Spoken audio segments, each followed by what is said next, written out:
Good morning, good afternoon, or good evening, depending upon when you are watching this webinar. Welcome back, Webinar 3, The How of Grading Change. Again, my name is Dave Nagel. Very excited to share with my friends and colleagues from Worthington City Schools around ideas for how we will implement effective grading and feedback actions and focus on how they drive student learning. So most of you by now, since this is our third webinar, you kind of know the drill.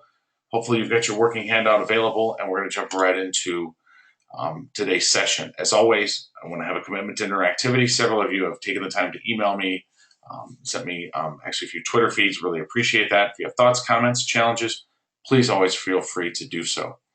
In our last webinar, we talked about some whys, the why of grading change, and really all three of these came back to looking at making sure inflation is viewed as much of a challenge and something that we're aware of as deflation. But we can't gauge students' effort.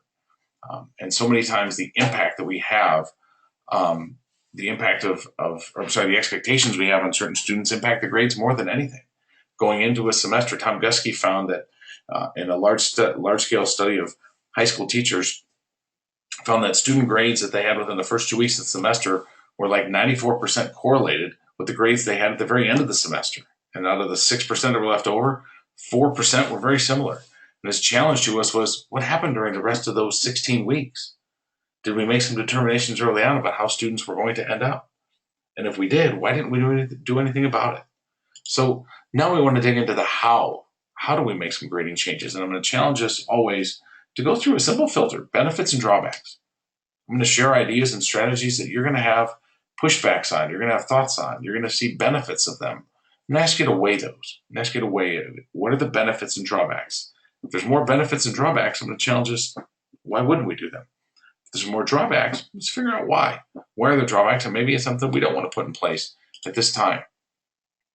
So I'll get us started off right on one. As you can see, as always, for those of you that have a copy of my book, I'm honored by that. And you can dig into the text to go a little deeper. But, early final exam, I really push this thought that we wait until the very end of the semester to make it so summative that students get no feedback, teachers have no time to grade and score them and feel confident about how they're getting through it. So what if we gave the final exam 1 to 2 weeks early? That we offered students a chance to demonstrate proficiency. And you see here some examples of what teachers have come up with. The benefits. Students demonstrating proficiency early can move on to more engaging work.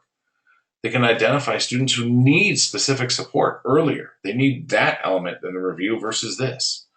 Sure, there's drawbacks. We might need to create a second version because students take it a week early. They'll need to take a second one if they're not successful. It's possible students might mentally shut down and student might become disruptive. But let's dig into those. The first one is they might mentally shut down after passing. If they were able to pass 2 weeks early, whether we waited 2 more weeks to give them the final, they'd already passed. So is that compliance-based, not shutting down, or have they really already shut down? And then we can easily put things in place to where if you don't behave, you're going to lose the ability of having that grade from that first final. That's an easy fix that most teachers have found. But certainly there's questions for concern. This is just one example as we walk through any strategy that we need to have that conversation. What are the benefits? What are the drawbacks? And this is one that I would really want us to dig into, but we'll come back to it later. So, question. Another thought with that same filter, benefits, drawbacks, and questions.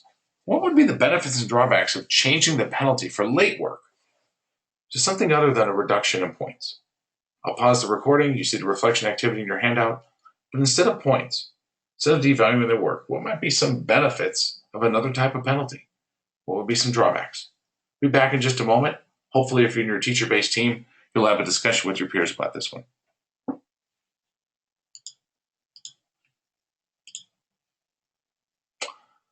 Apologize for that glitch. I had one of those crazy things pop up. It's a little bit of a virus that is added onto my computer, but I hope that wasn't too confusing. But I'm in the middle of the webinar. I'm going to keep it going. I'll go on to the next part of our conversation. What I want to ask everyone to do is we think about the benefits and drawbacks of not penalizing late work, not allowing students to have overly weighted assignments. I'm going to ask us then to think about how would we have benefits and drawbacks for our current grading practices. If we're going to challenge early finals, if we're going to challenge things like penalizing students differently than point deduction with benefits and drawbacks, we have to then do the same thing with our current grading practices, which I've just listed 5 or 6 here that a lot of teachers put in place. I'm going to challenge us to say, if you find too many benefits and drawbacks with some of the new ideas I've shared, it makes total sense. we have to put the same filters on the existing practices. What are the benefits and drawbacks of these that I've listed here? The next how we would do things after we dig into benefits and drawbacks is we conduct grading experiments. Right now we kind of have a hypothesis around how our grades are doing and if they're effective and if they're changing student achievement in the way that they should. So I'm going to give you a chance to look at the student, Jacob. You see a list of his grades. And right now, let's say there was 20 assignments over the course of a semester.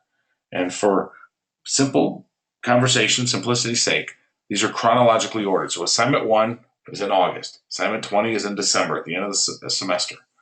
For the most part, they're equally weighted. They were large-scale assessments, 20 of them. And like most classes, most courses, with rare exception, build upon skills. I ask you to take a moment and give Jacob a grade. So we see you're at a 60, a 63, didn't turn his work in, 89, 61, so on and so forth. What I haven't asked you to do, though, is decide what grading scale you're going to use. And if you're working in a large group at all, if there's more than 5 or 6 of you, perfect time to decide who are the 1s, 2s, or 3s. If you're a 1 and you're going to take Jacob's grades here with this list that you see on your handout, you're going to use a traditional 90, 80, 70, 60. If you're a 2, 4, 3, 2, 1, 0. If you're a 3, any system you'd like. Record on your working handout, and if you're working with your TBT, I really encourage you to come together to some consensus and include your final results on gradingforimpact.com/experiment, where I'm tabulating the results of this simple experiment for Jacob's grades. Be back in just a moment, and this is when I'm going to expect you to need a few moments to calculate and determine Jacob's grade, 90, 80, 70, 60, 4, 3, 2, 1, 0, or any system you choose based on how you're going to use your grading scale. Be back in just a moment. Welcome back. So a little while ago, on the last webinar, I asked you to come up with some traits and characteristics of AB students. Now, I don't know what you put down, but these are some common ones when I'm presenting that I get from audiences. That A and B students are engaged, motivated, they do their homework, their parents are involved, they ask questions, they have goals. They seem to have that good work ethic. Most part, D and F students, they're not motivated. They're lethargic, they're apathetic, they don't complete tasks, parents aren't involved, they don't have any long-term working goals, their work ethic isn't very good. So what kind of grade did you give the student? Because I'm going to challenge that based on the large amount of people at Worthington that are watching this right now, no matter what scale you've used, I bet we have A's and F's. I bet we have teachers that have given Jacob a grade of A or B that either use 90, 80, 70, 60, 4, 3, 2, 1, or any scale they want because it happens every time. And also teachers that use 100, 90, 80, 70, 60, 4, 3, 2, 1, or any scale, give them a D or an F. And guess what? Jacob lives in my own house. Jacob's my son.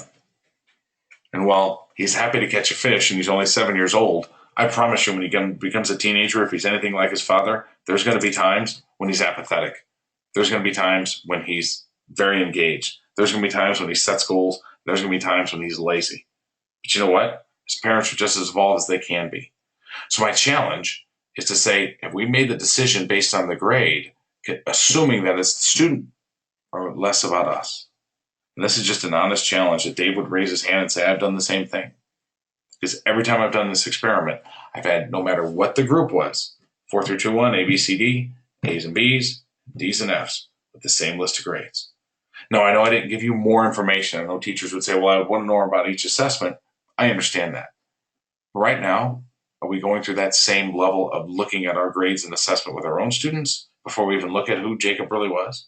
Do we anonymously score our student work? Do we look at a distribution of grades with the assignments and tasks before we put the student's name to it? The other how that I want to mention is that we've got to clearly communicate consistent grading rules. Far too often, we ask our students to be in a situation where we want them to be compliant and engaged. We want them to be risk takers, but rule followers at the same time. We ask them to get 100% right as the goal, where if you make one mistake, it's not possible to get the highest score. Rarely in life should that be the case. But then we change the grading rules on them all the time. And then they have different grading rules from one class to the next. So we move on to the final part of this webinar, reflection questions. How do you view benefits and drawbacks? Again, that's how we should view any type of grading change. Existing grading practices or new ones. What are your thoughts that came from the grading experiment about Jacob's grade? And I understand I'm with audiences all the time. More information you would have wanted. not the most scientific experiment in the world, but I'm willing to bet if you did that in a large group, you would have had grades that would have been A's, B's, C's, D's, and F's, no matter what scale you used. What does that make us think about? And finally, how do you feel it's important to communicate clear and consistent communication to our students in Worthington in the form of grades? That we're upfront and honest about here's how you're going to be scored, graded, and oh, by the way, it shouldn't be that different from one class to the next. Thanks as always for your time on this webinar. Look forward to any conversation we can have prior to seeing each other this May and last day in May and first day in June. And please shoot me an email at dave.nagel@corwinlearning.net, cell phone number, and always visit gradingforimpact.com for more information and resources. Thanks so much. Have an awesome day.